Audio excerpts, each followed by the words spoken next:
सत श्री अकाल दोस्तों, की हाल चाल। उम्मीद करते हैं सब ठीक होंगे। अज साडा ये वीडियो बनाने का जो मेन मकसद है वो पिछली 21 तरीक नूं यानी पिछले ऐतवार मास्टर केडर का जो पेपर होया उस संबंध विच है। इस तो इलावा साडे स्कूलों की स्थितियाँ, खास करके अध्यापकों की स्थिति उत्थों की किहो जी है, उस दे बारे थोड़ी बहुत गल करांगे। सरकारां दी नाकामियां ते सरकारां दे चंगे कदम और सरकार होर की इस संबंधी कदम कर सकती है, उस बारे असीं गल करांगे। तां सब तो पहला तो तुहाडा स्वागत है। साडा जिहड़ा सब तो मुख कारण है मेन वो ये है कि असीं जो ऐतवार नूं मास्टर केडर का पेपर होया, दो पेपर होए, एक SST का होया और दूसरा पंजाबी का होया, उस संबंधी गल करांगे। सब दोस्तों मित्रों की बहुत सारे लोगों की राय लैण तो बाद असीं इस ते पहुँचे हाँ कि जिस तरह की उम्मीद सी लोगों नूं SST के पेपर तो, समाजिक सिक्ख्या के पेपर तो, उस तो किते हट के पेपर आया। उहदे विच बहुत कुछ इहो जिहा पुछया गया जिन्हां दी उम्मीद नहीं कर रहे सी कि इदां दा होएगा, इदां दा टफ पेपर होएगा। क्योंकि भगवंत मान जी की एक मैं पिछे जी स्पीच सुनी सी, वो कहंदे सी कि एक बार किते कोई सेवादार भर्ती रखने सी, कोई डाकी तो उन्होंने को पेपर पिछलिया सरकारों ने बड़ा टफ लिया। तो ये सरकार कम से कम इस चीज़ को समझेगी, क्योंकि पढ़े लिखे सिक्ख्या मंत्री ने उन्होंने अपना एक बदलाव करने की कोशिश की। तो सानू लग्या कि शायद इस खेत्र में एक बदलाव होएगा। वो कुछ पूछा जाएगा जो तकरीबन बच्चों पढ़ाना जाए, जब जो टीचर ने जाके बच्चों स्कूलों के पढ़ाना है उस बारे पूछा जाएगा। पर बड़ा अलग पूछा गया। चलो कोई गल नहीं, डिफिकल्टी पूछना कोई मेरे हिसाब नाल कोई गलत नहीं है, ये शायद साड़ी परखे जाए। पर उस तो बाद जो दूसरा पेपर होया पंजाबी दे विच, उस तो बिल्कुल उल्ट होया। वो बहुत सौखा होया। हर एक ने कहा बहुत सौखा है। बेशक उत्थे सौखे दे विच बहुत बच्चों ने गलतियां भी कीतियां होणगियां हर एक ने, क्योंकि चंद लोग होंदे आ जिहड़े 2-4 गलतियां करते, नहीं तो 5-7-10 गलतियां हर एक कोल होंदियां। बहुत सारे लोग कह रहे हैं कि साड़ी मैरिट कित्थों तक जाएगी, पूछ रहे हैं। तो मैरिट जी है वो तकरीबन 140-45 तो शुरू होंदी है तो तकरीबन 20-25 तक आएगी। हर एक कैटागरी की अलग अलग आएगी। आप किसी बारे प्रॉपर नहीं कह सकते अजे। 30-35 तक तो जरूर होंदी है, 25 तक भी आ सकती है, 20 तक भी आ सकती है। तो वो अलग अलग कैटागरी तक वो निर्भर करेगी कि हालात किहो जे है, किस तरीके के बच्चों ने पेपर किए हैं। क्योंकि सौखे विच भी असीं बहुत सारिया गलतियां कर जाते हैं।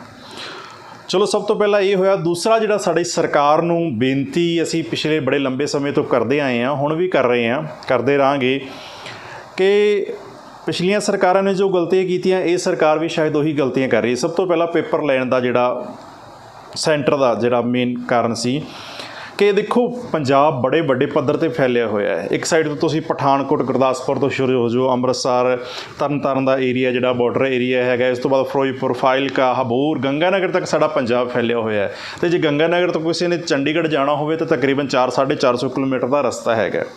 और जो सवेरे उन्हें पेपर देना है, मतलब 7 बजे उन्हें पहुँचना, तो रात उन्होंने तकरीबन इत्थों तुरना पेगा। दूजी गल है कि चंडीगढ़ में ठीक है, बहुत 2-4 गुरुद्वारे है जिथे चंगा प्रबंध है रहने का, पर उन्ना प्रबंध नहीं है जिन्नी तादाद में पेपर देने वाले आते हैं। दूजी गल की है कि एक पेपर देने वाली जी एक वाइफ आ रही है तो वो हसबैंड भी आ रहे हैं, क्योंकि बच्चे छोटे है, माँ बाप आ रहे हैं, भैन भरा आ रहे हैं, किसी के बच्चे भी आ रहे हैं। तो इस तरह बहुत बड़ी तादाद हो जाती है। सरकार को इस बारे थोड़ा जिहा फैसला है वो सोच समझ के लेना जा सी। माझे वाली साइड पर अमृतसर एक बहुत वधिया है जगह हैगी है जिथे पेपर करवाया जा सकता सी। जे तुसी पटियाला भी बना सकते सी, तुसी चंडीगढ़ भी बना सकते सी, लुधियाना भी बनाया जा सकता सी। फिरोजपुर जे है तुसी इधर मालवे वाली साइड पर गल करो, फिरोजपुर हबूर तक का एरिया जिहड़ा फिरोजपुर बनाया जा सकता सी, जां बठिंडा बनाया जा सकता सी, तकरीबन जिहड़ा विचकार जे पैंदा है। तो सरकार नूं साडी बेनती है कि इन्हां चीज़ों पर थोड़ा गौर किया जाए, क्योंकि सब तो वड्डी गल है कि असी पेपर साडा कोशिश हुंदी है कि असी ध्यानपूर्वक पेपर दईए। पर जे असी पहला ही एक रात धक्के खा के किते कोई बसां दे विच सुत्ता है, कोई गड्डियां दे विच सुत्ता है, कोई उत्थे चंडीगढ़ की सड़कों पर जाके सुत्ते हुए सीगे, तो जे इदां दा तुसी प्रबंध करना तो मेरे हिसाब नाल ये कोई बड़ी सियाणी गल नहीं है, कोई बहुत अच्छी गल नहीं है। पिछलियां सरकारां ने बहुत वड्डियां गलतियां कीतियां ने, तो ये बदलाव करके असीं सोचा भी शायद सानू इस चीज़ का दिता जाएगा। क्योंकि एक सब तो वड्डी इत्थे गल ये है कि अज दे दौर विच जिहड़ा अध्यापक जिहड़ा सब तो उच्चा दर्जा रखण वाला कीता सीगा, अज वो सब तो नीवां बन गया। ਹਰ ਇੱਕ ਇਨਸਾਨ ਨੂੰ ਲੱਗਦਾ ਕਿ ਅਧਿਆਪਕ ਤਾਂ ਬਿਨਾਂ ਗੱਲ ਤੋਂ ਤਨਖਾਹ ਲੈ ਰਹੇ ਆ। ਜੇ ਕੋਈ ਅਫਸਰ ਹੈ ਤਾਂ ਉਹ ਅਧਿਆਪਕਾਂ 'ਤੇ ਜ਼ੋਰ ਪਾ ਰਿਹਾ ਹੈ, ਜੇ ਕੋਈ MLMP ਹੈ ਤਾਂ ਉਹ ਅਧਿਆਪਕਾਂ 'ਤੇ ਜ਼ੋਰ ਪਾ ਰਿਹਾ ਹੈ, ਪਿੰਡਾਂ ਦੇ ਵਿੱਚ ਜਾਓ ਤਾਂ ਬੱਚੇ ਦੇ ਮਾਂ ਪਿਓ ਨੇ ਉਹ ਜ਼ੋਰ ਪਾ ਰਹੇ ਆ। ਮਤਲਬ ਟੀਚਰ ਨੂੰ, ਅਧਿਆਪਕ ਨੂੰ ਇੱਦਾਂ ਦਾ ਇੱਕ ਬਣਾ ਦਿੱਤਾ ਗਿਆ ਕਿ ਜਿਵੇਂ ਉਹ ਤਾਂ ਬਿਨਾਂ ਗੱਲ ਤੋਂ ਤਨਖਾਹ ਲੈ ਰਿਹਾ ਅਤੇ ਵਿਹਲਾ ਬੈਠਾ, ਉਹਨੂੰ ਕੋਈ ਕੰਮ ਨਹੀਂ ਹੈਗਾ, ਕੋਈ ਪੜ੍ਹਿਆ ਲਿਖਿਆ ਨਹੀਂ ਹੈਗਾ। ਹਾਲਾਂਕਿ ਮੈਂ ਪਿਛਲੇ 3704 ਦੀ ਭਰਤੀ 'ਤੇ ਦੇਖਿਆ PhD ਤੱਕ ਦੇ ਬੱਚੇ ਜਾ ਕੇ ਅਧਿਆਪਕ ਲੱਗੇ ਆ, ਅਤੇ PhD ਤਾਂ ਪ੍ਰੋਫੈਸਰ ਲੈਵਲ ਦੀ ਜਿਹੜੀ ਡਿਗਰੀ ਹੈਗੀ ਆ, ਉੱਪਰ ਉਹ ਅਧਿਆਪਕ ਲੱਗੇ ਹੈ। ਅਤੇ ਉਹਨਾਂ ਨੂੰ ਵੀ ਉਹਨਾਂ ਦੇ ਮਾਂ ਪਿਓ ਜਿਹੜੇ ਪਿੰਡਾਂ 'ਚ ਹੈਗੇ ਉਹ ਕਹਿ ਰਹੇ ਕਿ ਹਾਂ ਤੁਸੀਂ ਆਹ ਨਹੀਂ ਕਰਦੇ, ਸਰਕਾਰ ਸਾਨੂੰ ਇੱਦਾਂ ਕਹਿ ਰਹੀ ਹੈ, ਸਰਕਾਰ ਆਹ ਕਰ ਰਹੀ ਹੈ, ਤੁਸੀਂ ਫੀਸਾਂ ਲੈ ਰਹੇ ਹੋ, ਸਾਡੇ ਬੱਚੇ ਸਰਕਾਰ 'ਚ ਫਰੀ ਪੜ੍ਹਾ ਰਹੀ ਹੈ। ਤਾਂ ਇਹ ਬੜੀਆਂ ਵੱਡੀਆਂ ਜਿਹੜੀਆਂ ਸਮੱਸਿਆਵਾਂ ਨੇ ਉਹਨਾਂ ਦੇ ਨਾਲ ਅਧਿਆਪਕ ਜੂਝ ਰਹੇ ਨੇ ਅਤੇ ਘਰਾਂ ਤੋਂ ਬੇਘਰ ਹੋ ਰਹੇ ਨੇ, ਬਾਹਰ ਜਾ ਕੇ ਨੌਕਰੀਆਂ ਕਰ ਰਹੇ ਨੇ, ਬਹੁਤ ਔਖਾ ਹੋ ਰਿਹਾ। ਇਸ ਬਾਰੇ ਸਰਕਾਰ ਨੂੰ ਥੋੜ੍ਹਾ ਜਿਹਾ ਸਮਝਦਾਰੀ ਤੋਂ ਕੰਮ ਲੈਣਾ ਚਾਹੀਦਾ ਹੈ।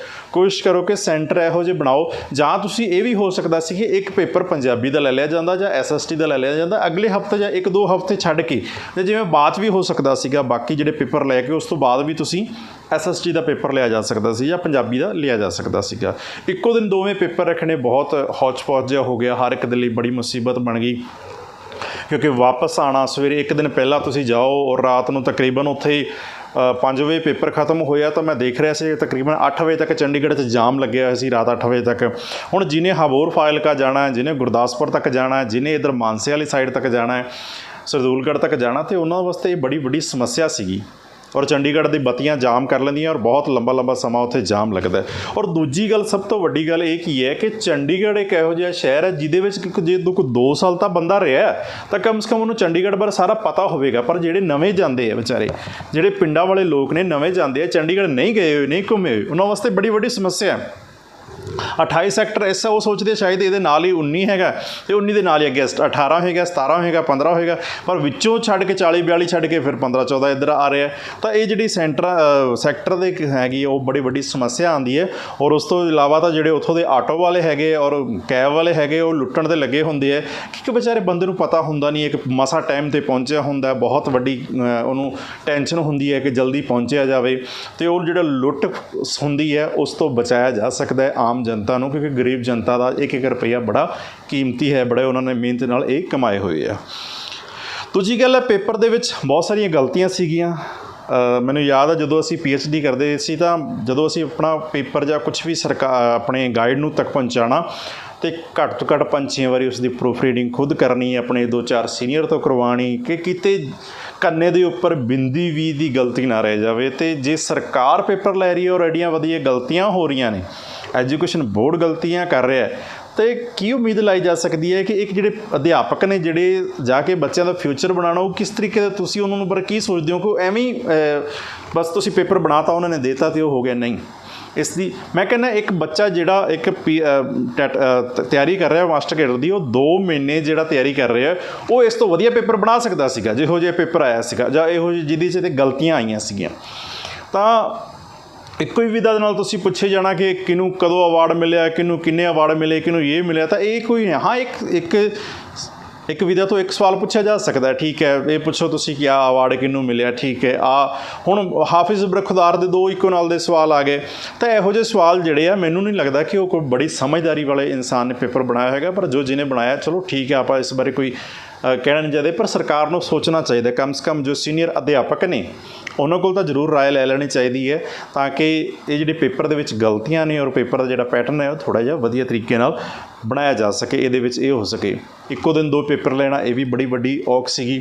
ਅਤੇ ਇਸ ਤੋਂ ਬਾਅਦ ਗੱਲ ਕਰਾਂਗੇ ਅਸੀਂ ਸਕੂਲਾਂ ਦੇ ਵਿੱਚ ਜੋ ਸਥਿਤੀ ਹੈ। ਮੈਂ ਪਿਛਲੇ ਲੰਬੇ ਸਮੇਂ ਤੋਂ ਸਕੂਲਾਂ ਦਾ ਸਰਵੇ ਕਰ ਰਿਹਾ। ਪਿਛਲੀ ਸਰਕਾਰ ਨੇ, ਕਾਂਗਰਸ ਦੀ ਸਰਕਾਰ ਨੇ ਸਾਨੂੰ ਪੰਜਾਬ ਨੂੰ ਬੈਸਟ ਅਵਾਰਡ ਦਵਾਇਆ ਕਿ ਇੱਥੋਂ ਦੀ ਜਿਹੜੀ ਐਜੂਕੇਸ਼ਨ ਹੈ ਉਹ ਬੈਸਟ ਹੈ ਪੂਰੇ ਇੰਡੀਆ ਦੇ ਵਿੱਚੋਂ, ਅਤੇ ਮੈਂ ਉਹਦੇ ਵਿੱਚ ਕੋਈ ਉਂਗਲ ਨਹੀਂ ਚੱਕਣਾ ਚਾਹੁੰਦਾ, ਪਰ ਜਿਹੜੇ ਹਾਲਾਤ ਨੇ ਉਹ ਕੁਛ ਹੋਰ ਨੇ, ਹਾਲਾਤ ਕੁਛ ਹੋਰ ਨੇ। ਅਸੀਂ ਪਿੰਡਾਂ ਦੇ ਵਿੱਚ ਰਹਿੰਦੇ ਹਾਂ, ਸਾਨੂੰ ਪਤਾ ਸਾਡੇ ਪਿੰਡਾਂ ਦੇ ਹਾਲਾਤ ਕਿਹੋ ਜਿਹੇ ਨੇ, ਅਤੇ ਜਿਹੜੇ ਉਹ ਪੇਪਰ ਹੋਏ ਉਹ ਕਿੱਦਾਂ ਦੇ ਔਨਲਾਈਨ ਹੋਏ। ਸਰਕਾਰਾਂ ਵੱਲੋਂ ਜ਼ੋਰ ਪਾਇਆ ਗਿਆ, ਵੱਡੇ ਅਫਸਰ ਵੱਲੋਂ ਜ਼ੋਰ ਪਾਇਆ ਗਿਆ ਕਿ ਹਾਂ ਮੈਂ ਇੱਕ ਗੱਲ ਕਹਿਣੀ ਚਾਹੁੰਦਾ, ਮੈਂ ਆਪਣੇ ਪਿੰਡ ਦੀ ਗੱਲ ਕਰਨਾ ਚਾਹੁੰਦਾ। ਮੇਰੇ ਪਿੰਡ ਦੇ ਵਿੱਚ ਤਕਰੀਬਨ 60% ਲੋਕਾਂ ਕੋਲ ਵੱਡੇ ਮੋਬਾਈਲ ਨਹੀਂ ਹੈਗੇ, ਪਰ ਜਿਹੜੇ ਔਨਲਾਈਨ ਪੇਪਰ ਹੁੰਦੇ ਸੀ ਉਹ 100% ਉਹਦੇ ਵਿੱਚ ਹਾਜ਼ਰੀ ਹੁੰਦੀ ਸੀ। ਤੇ ਮੈਂ ਬਹੁਤੇ ਬੱਚਿਆਂ ਨੂੰ ਜਾ ਕੇ ਪੁੱਛਦਾ ਸੀਗਾ ਕਿ ਹਾਂ ਤੁਸੀਂ ਆਨਲਾਈਨ ਪੇਪਰ ਕਰਦੇ ਹੋ, ਅਤੇ ਉਹ ਕਹਿੰਦੇ ਸਾਨੂੰ ਪਤਾ ਹੀ ਨਹੀਂ ਆਨਲਾਈਨ ਪੇਪਰ ਹੁੰਦਾ ਕਿਵੇਂ ਹੈ, ਸਾਡੇ ਕੋਲ ਤਾਂ ਫ਼ੋਨ ਹੀ ਨਹੀਂ ਹੈਗੇ, ਅਸੀਂ ਕਿਵੇਂ ਕਰਾਂਗੇ। ਸਰਕਾਰ ਉੱਪਰੋਂ ਭੇਜ ਦਿੰਦੀ ਹੈ, ਉੱਪਰੋਂ ਡਿਪਾਰਟਮੈਂਟ ਭੇਜ ਦਿੰਦਾ ਕਿ ਹਾਂ ਜਾ ਕੇ ਤੁਸੀਂ ਆਨਲਾਈਨ ਪੇਪਰ ਕਰਾਓ। ਉਹ ਫਿਰ ਜਾਂ ਤਾਂ ਟੀਚਰ ਕਰਦੇ ਹੋਣਗੇ ਜਾਂ ਇੱਕ ਦੂਜੇ ਦੇ ਬੱਚੇ ਕਰਦੇ ਹੋਣਗੇ। 100% ਹਾਜ਼ਰੀ ਤਾਂ ਇਸ ਤਰ੍ਹਾਂ ਹੀ ਹੋ ਸਕਦੀ ਹੈ, ਹੋਰ ਕਿਸ ਤਰੀਕੇ ਦੀ ਹਾਜ਼ਰੀ ਬਣ ਸਕਦੀ ਹੈ।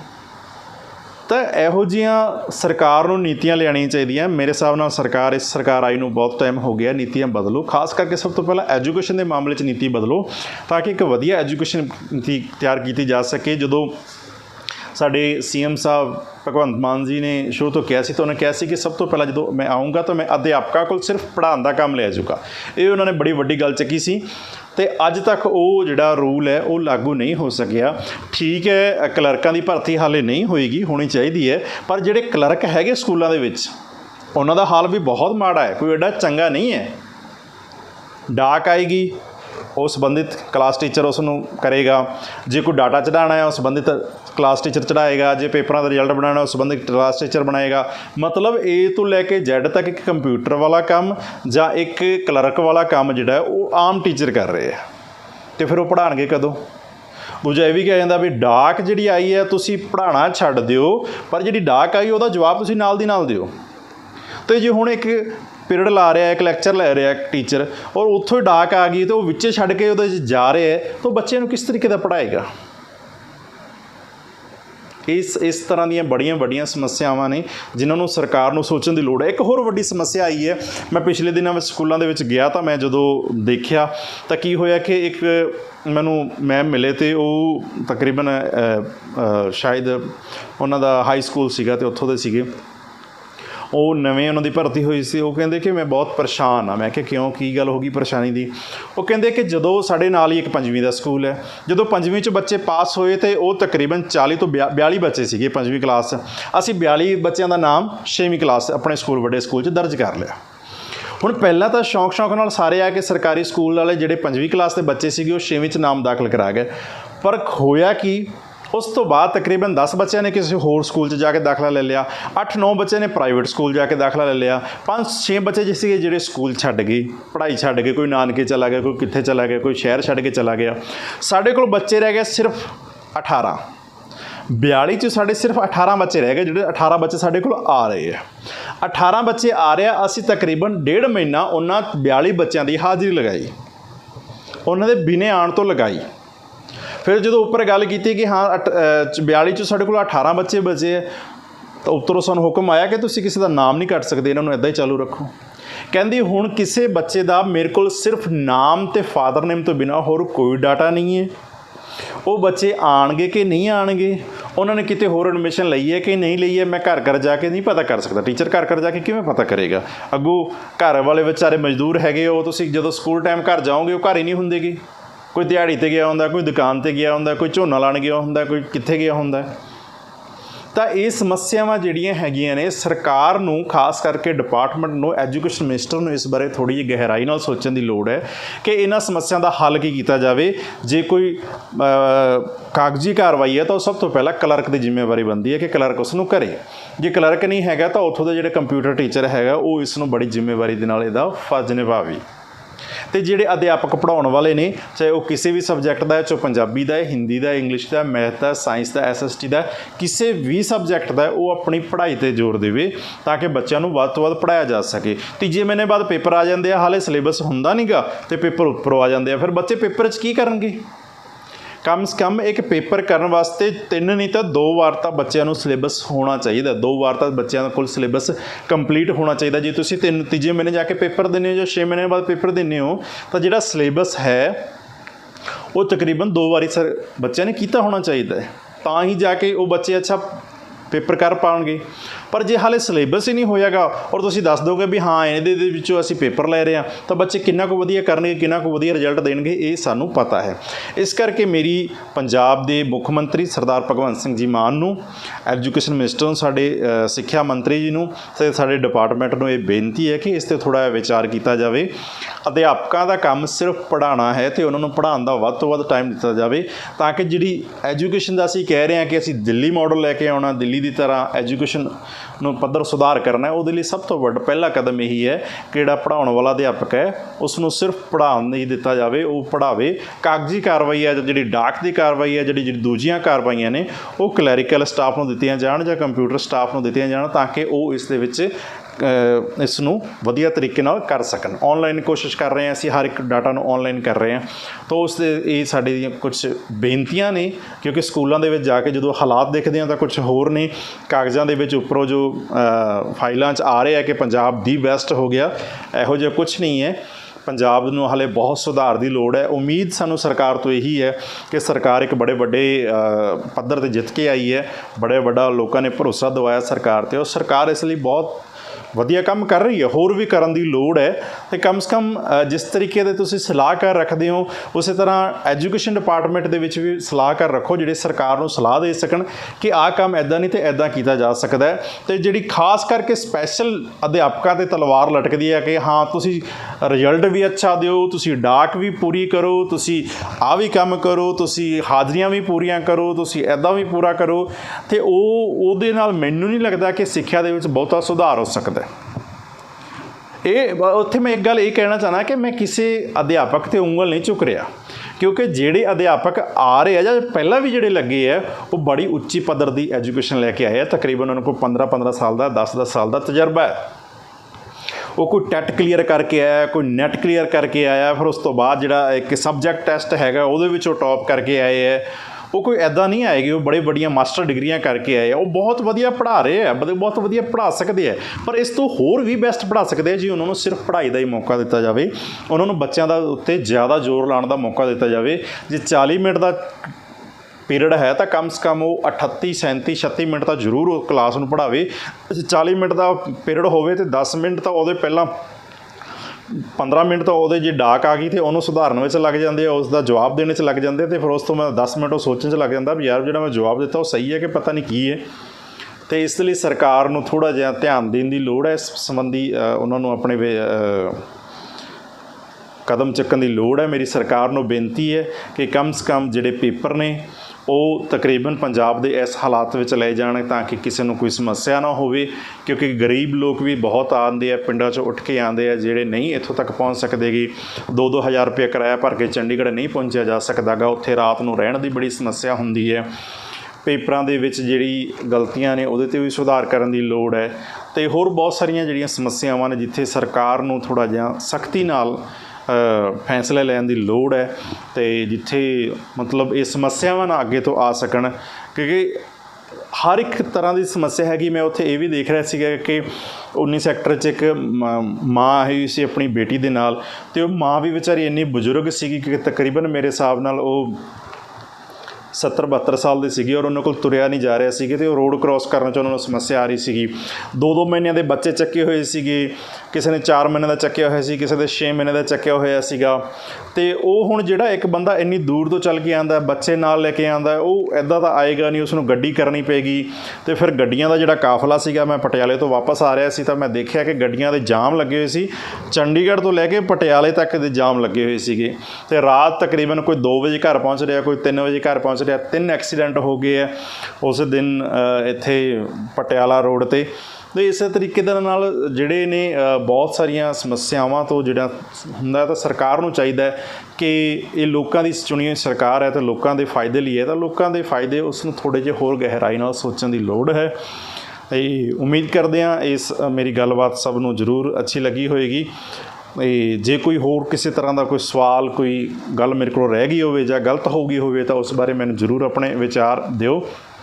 ਇੱਕ ਹੋਰ ਲਾਸਟ 'ਤੇ ਮੈਂ ਗੱਲ ਕਹਿਣੀ ਚਾਹਾਂਗਾ ਕਿ ਬਹੁਤ ਸਾਰੇ ਦੋਸਤ ਇਸ ਗੱਲ 'ਤੇ ਆਪਣਾ ਪ੍ਰਗਟਾਵਾ ਕਰ ਰਹੇ ਹੈ ਕਿ ਜਿਹੜਾ ਪੇਪਰ ਲਿਆ ਪਿਛਲੇ ਵਾਰ ਵੀ ਜਦੋਂ 3704 ਦੀ ਭਰਤੀ ਹੋਈ, ਉਸ ਤੋਂ ਬਾਅਦ ਇੱਕ ਹੋਰ ਭਰਤੀ ਹੋਈ, ਉਸ ਤੋਂ ਪਹਿਲਾਂ ਹੀ ਭਰਤੀ ਹੋਈਆਂ, ਉਹਦੇ ਵਿੱਚ ਬੜੇ ਸਾਰੇ ਲੋਕਾਂ ਦੇ ਇੱਕ ਥੋੜ੍ਹੇ ਸਵਾਲ ਸੀਗੇ ਕਿ ਜੇ 150 ਨੰਬਰ ਦਾ ਪੇਪਰ ਹੈਗਾ ਤਾਂ ਟੈਟ ਦੇ ਜਿਵੇਂ ਨੰਬਰ ਹੈਗੇ ਆ ਤਕਰੀਬਨ ਉਹਦੇ ਵਿੱਚ 90 ਜਾਂ 80 ਨੰਬਰ ਲੈਣੇ ਜ਼ਰੂਰੀ ਹੈ। ਉਸ ਤਰੀਕੇ ਦਾ ਕੁਛ ਇਹਦੇ ਵਿੱਚ ਵੀ ਕ੍ਰਾਈਟੇਰੀਆ ਬਣਾਇਆ ਜਾਵੇ ਕਿ ਹਾਂ ਇਹ ਹੈ ਕਿ ਇੱਕ ਸਾਈਡ 'ਤੇ ਦੇਖੋ ਤੁਸੀਂ 135 ਵਾਲੇ ਦਾ ਨੰਬਰ ਵੀ ਨਹੀਂ ਆ ਰਿਹਾ, 140 ਵਾਲੇ ਦਾ ਨੰਬਰ ਵੀ ਨਹੀਂ ਆ ਰਿਹਾ, 130 ਵਾਲੇ ਦਾ ਨੰਬਰ ਵੀ ਨਹੀਂ ਆ ਰਿਹਾ, ਔਰ ਦੂਸਰੀ ਸਾਈਡ 'ਤੇ ਜੇ ਕੋਈ ਕੈਟਾਗਰੀ ਵਾਲਾ, ਮੈਂ ਇਹ ਨਹੀਂ ਕਹਿ ਰਿਹਾ ਕਿ SC ਕੈਟਾਗਰੀ ਜਾਂ BC ਕੈਟਾਗਰੀ ਜਾਂ ST ਕਿਸੇ ਵੀ ਕੈਟਾਗਰੀ ਦਾ ਹੈਗਾ ਜਾਂ ਕਿਸੇ ਤਰੀਕੇ ਨਾਲ ਸੰਬੰਧਿਤ ਹੈਗਾ, ਉਹ 35-40 ਨੰਬਰ ਵਾਲੇ ਦੀ ਵੀ ਸਿਲੈਕਸ਼ਨ ਹੋ ਰਹੀ ਹੈ, 60 ਨੰਬਰ ਵਾਲੇ ਦੀ ਵੀ ਸਿਲੈਕਸ਼ਨ ਹੋ ਰਹੀ ਹੈ।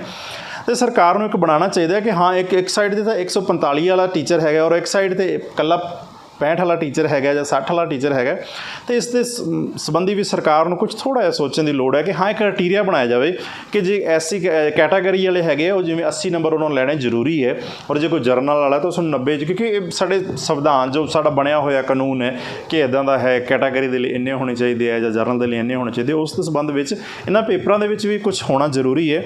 ਜੇ ਉਹ ਮਤਲਬ ਕੋਈ ਪੂਰੀ ਨਹੀਂ ਕਰਦਾ ਉਹ ਆਪਣੀ ਜਿਹੜੀ ਹੈਗੀ ਹੈ ਕੰਡੀਸ਼ਨ, ਤਾਂ ਕਮ ਸੇ ਕਮ ਉਹ ਕਿਸੇ ਹੋਰ ਨੂੰ ਦਿੱਤੇ ਜਾ ਸਕਦੇ ਹੈ, ਉਹ ਸੀਟਾਂ ਕਿਸੇ ਹੋਰ ਨੂੰ ਦਿੱਤੀਆਂ ਜਾ ਸਕਦੀਆਂ ਨੇ। ਇਸ ਬਾਰੇ ਥੋੜ੍ਹਾ ਜਿਹਾ ਸਰਕਾਰ ਨੂੰ ਸੋਚਣ ਦੀ ਲੋੜ ਹੈ।